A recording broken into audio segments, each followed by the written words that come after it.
ప్రభుత్వం వచ్చిన తర్వాత 65 రోజుల్లో 11,062 టీచర్ల నియామకాలను చేపట్టడానికి మా ప్రభుత్వము పూర్తిగా కృషి చేసింది. ఇది తెలంగాణ నిరుపేదల పట్ల మాకున్న చిత్తశుద్ధి. కాబట్టి ఈరోజు ఈ పరీక్షల నిర్వహణ, ఈ పరీక్షల ఫలితాల వల్ల గ్రామీణ ప్రాంతాలలో విద్యకు దూరం అవుతున్న వాళ్ళందరినీ విద్య అందించడం ద్వారా వాళ్ళని ప్రయోజకులుగా మార్చాలన్న ఆలోచనతోటి ఈరోజు ఈ కార్యక్రమాన్ని తీసుకోవడం జరిగింది.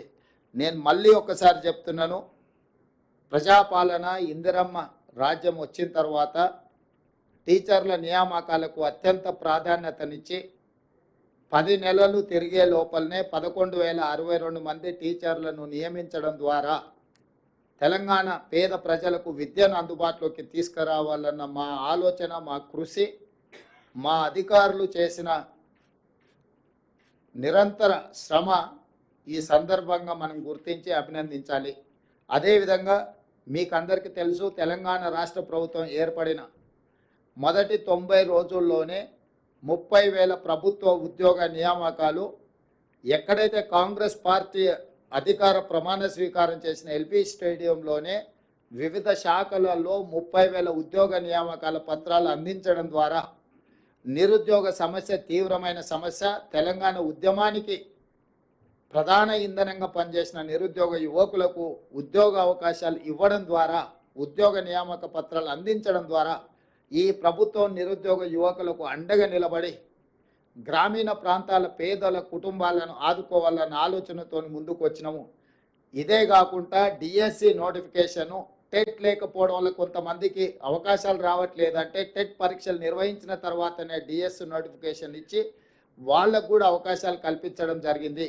ఇదే కాకుండా గ్రూప్ 1, గ్రూప్ 2, గ్రూప్ 3కి సంబంధించిన పరీక్షల్ని తెలంగాణ పబ్లిక్ సర్వీస్ కమిషను ఒక అంగడి సరుకుగా మారితే దాన్ని కంప్లీట్గా ప్రక్షాళన చేసి నూతనంగా Telangana public service commission chairman మెంబర్స్ను కూడా నిపుణులను, అందులో అనుభవం కలిగిన వాళ్ళని నియమించడం ద్వారా ఎలాంటి ఆరోపణ లేకుండా పారదర్శకంగా పరీక్షలు నిర్వహించి ముందుకెళ్తున్నాము.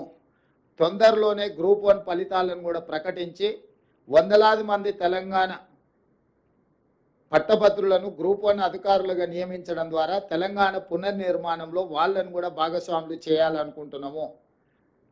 ఈ ప్రభుత్వము దాదాపుగా మొదటి సంవత్సరంలోనే 60 నుంచి 65,000 ఉద్యోగ నియామకాలకు ప్రణాళిక సిద్ధం చేసి వివిధ శాఖలలో, అది సింగరేణి కావచ్చు, ఆర్టీసీ కావచ్చు, విద్యాశాఖ కావచ్చు, పోలీస్ శాఖ కావచ్చు, రెవెన్యూ శాఖ కావచ్చు, ఇతర ప్రభుత్వంలో ఉండే కీలకమైన ప్రతి శాఖలో ఉన్న ఖాళీలను భర్తీ చేస్తూ నిరుద్యోగ సమస్యను పరిష్కరించి గతంలో పేరుకుపోయిన చెత్తనంతా కూడా ప్రక్షాళన చేసుకుంటూ పరిపాలన అందించే ప్రయత్నం చేస్తున్నాము.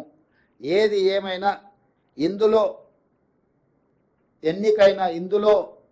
ఈ ఎగ్జామ్స్లో పాస్ అయిన వాళ్ళకి మనస్ఫూర్తిగా నేను అభినందనలు తెలియజేస్తున్నా.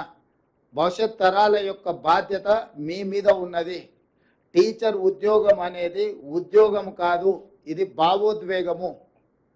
నీళ్లు, నిధులు, నియామకాలలో ఈ నీళ్లు కూడా మనకు ఒక భావోద్వేగము, విద్య కూడా ఇంకొక భావోద్వేగము తెలంగాణకు. ఎందుకంటే గత పాలకుల వల్ల